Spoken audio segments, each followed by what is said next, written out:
અબડાસા તાલુકાના ગામોમાં રોડ, રસ્તા, શિક્ષણ અને આરોગ્ય વગેરેના મુદ્દાઓને લઈ બહુજન આર્મીના લખન ધુવા દ્વારા વિઝિટ કરાઈ।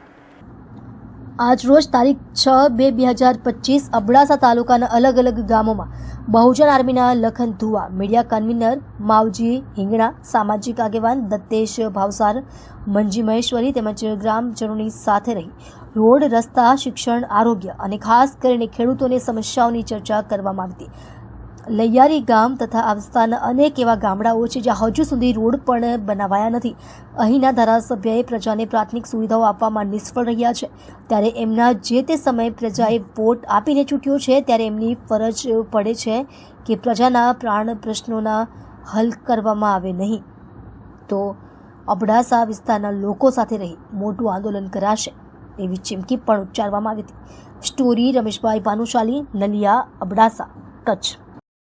આજરોજ અબડાસા તાલુકાના લૈયારી ગામમાં આવ્યા છીએ અને ગામમાં આવતા આવતા એક વસ્તુ તો ખ્યાલ પડી કે ભુજ છે, માંડવી છે, ગાંધીધામ છે, નખત્રાણા છે, આ બધા વિસ્તારો આઝાદી પછી વિકસિત બન્યા, પણ અબડાસાના અમુક ગામડાઓ જેવી રીતે લૈયારી છે, લાખણીયા છે, આવા જ્યાં જ્યાં હું ગયો છું એ ગામડાઓ આજની તારીખમાં વિકાસનું મોઢું કેવું હોય ને એ નથી જોયું।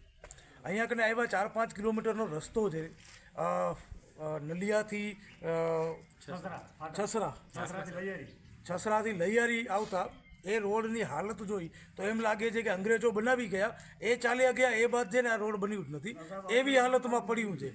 બીજું, અહીંયાની સ્કૂલની હાલત પણ કથળેલી છે। આ ગામમાં દરેક સમાજના લોકો હાલ અહીંયા ઊભા છે અને સંપે સારું છે। અહીંયા પાણીની વ્યવસ્થા નથી, લાઇટની વ્યવસ્થા નથી, જે સ્ટ્રીટ લાઇટ આવે એની। ગામના લોકોએ કીધું કે ભાઈ અહીંયા આગળ જે પાણી છે એ એકદમ ખારું છે, નર્મદાના નીર આવે છે પણ અહીંયા અંદર આવતા આવતા વચમાં ભેળસેળ થઈ જાય છે, એના કારણે પાણી પણ ઘણું બધું ખારું એટલે ગંદુ આવે છે। તો આ જે બેઝિક સુવિધાઓ છે, જે ભારતના બંધારણમાં રોડ, રસ્તો, ગટર, પાણી, લાઇટ જે સુવિધાઓ આપવી છે, એ સુવિધાઓ જો સરકાર ન આપી શકતી હોય, આ ડબલ એન્જિનની સરકાર 30 વર્ષ થયા, ભારતીય જનતા પાર્ટીની ગુજરાતમાં સરકાર છે, આવા ગામડાઓ અબડાસાને એક અલગ વંચિત રાખવામાં આવતું હોય તો મારી એક વિનંતી છે કે હવે અબડાસાવાસીઓ ભાજપ સરકારને લાત મારો। આવનારા દિવસોમાં જે ચુનાવ આવતા હોય, ચૂંટણી જે આવતી હોય ત્યારે બાયકોટ કરવા સરકારનો।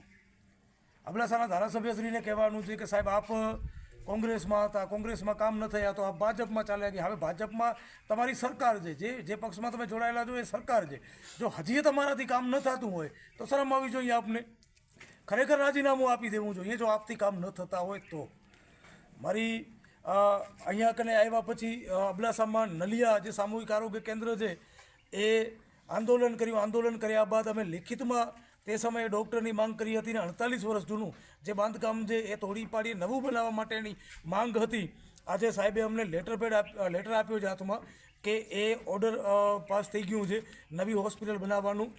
આ આંદોલન કર્યા બાદ એક સફળતા એ પણ મળી છે, સાથે જે શિક્ષકોની ઘટ છે એના માટે પણ હાલ જ આંદોલન કરેલું છે અને ચૂંટણી પત્યા બાદ જ શિક્ષકોની ભરતી થવાની છે। તો આવી જે બેઝિક સમસ્યાઓ છે હું જનતાને પણ કહેવા માગું છું અબડાસાની કે જાગૃત તો આપણે બધા છીએ જ, પણ બોલતા નથી આવડતું, અને કદાચ તમે બોલી ન શકો તો હું જે આંદોલન કરું ત્યાં આગળ આવીને કમસે કમ સપોર્ટ કરો, મારી સાથે ઊભા રહ્યો, કારણ કે હું તમારા માટે 100 કિલોમીટર કાપીને અહીંયા આગળ આવું છું।